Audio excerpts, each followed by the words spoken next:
পদ্মকে সাথে নিয়ে মুখার্জি বাড়িতে এলো গীতা। হ্যাঁ বন্ধুরা, আপনারা ঠিক এমনটাই দেখতে পাবেন গীতা এলএলবি ধারাবাহিকের আজকের পর্বতে।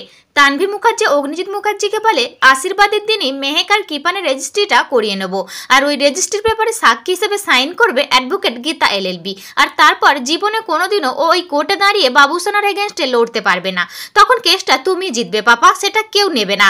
তখনই ব্রজবালা মুখার্জি এসে বলে নেবে নেবে, একজন না একজন বেঁচে তো আছেই। অ্যাডভোকেট ব্রজবালা মুখার্জি পদ্মের কেসটা নিয়ে উচ্চ আদালতে যাবে। অগ্নিজিৎ, আমি তোমায় চ্যালেঞ্জ করছি, পারলে তুমি আমায় হারিয়ে দেখাও। তখন অগ্নিজিৎ মুখার্জি বলে বয়স কত হলো খেয়াল হয়েছে? ধর্মকর্ম করুন, কাশী কিংবা বৃন্দাবনে পাঠিয়ে দেব, সেখানে গিয়ে ঈশ্বরের নাম গান করুন। তখন ব্রজবালা মুখার্জি বলে পিতামাতার ওপর অত্যাচারের অপরাধে আমি তোমার নামে কোর্টে কেস করব। অন্যদিকে কিরণকান্তি ব্যানার্জির বাড়ির সকলে যখন মুখার্জি বাড়িতে যাওয়ার জন্য রেডি হতে থাকে, ঠিক তখনই পদ্ম এসে কৃপানের মায়ের পায়ে হাত দিয়ে প্রণাম করতে থাকে।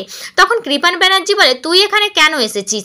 তখন পদ্ম ছুটে এসে কৃপান ব্যানার্জির হাতটা ধরে নেয়, বলে ওগো তুমি বিয়ে করে নিচ্ছ, তুমি বিয়ে করে নিলে আমার কি হবে? তখন কিরণকান্তি ব্যানার্জি বলে এই তোর মতলবটা কি বলতো? পদ্ম বলে কি বলছেন কি বাবা? তখন কিরণকান্তি ব্যানার্জি বলে বাবা মানে আমি তোর কোন জন্মের বাবা? পদ্ম বলে শ্বশুর মশাইকে তো বাবাই বলে, আমি আপনাকে বাবা বলেই ডাকবো। কৃপান ব্যানার্জি পদ্মকে বলে এই নাটক করবি না, তোকে এখানে ঢুকতে কে দিয়েছে? হ্যাঁ, ঠিক তখনই সেখানে গীতা আসে আর বলে কোথায় এখন বৌমাকে সাধ খাওয়ানো উচিত, তা না করে আপনি ছেলের আইবুড়ো ভাত খাওয়াতে যাচ্ছেন। কাব্যা বলে এই তুমি কি বলছো?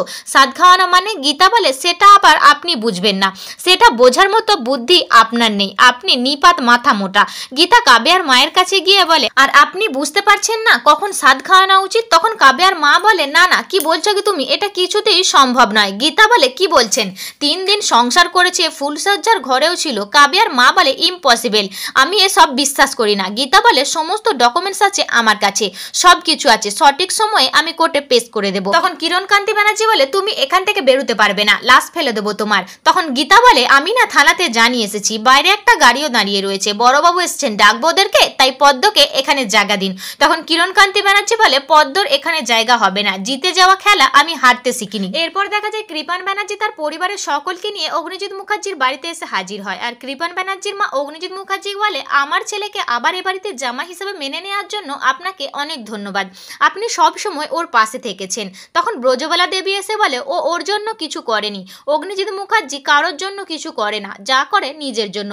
এরপর তখনই সেখানে গীতা আসে আর দরজার বাইরে দাঁড়িয়ে বলে অগ্নিজিৎ মুখার্জি আমাকে বরণ না করলে আমি এই বাড়ির চৌকাট পেরোবো না। তো বন্ধুরা, অগ্নিজিৎ মুখার্জি গীতাকে বরণ করবে? তোমাদের কি মনে হয় কমেন্ট করে জানাবে।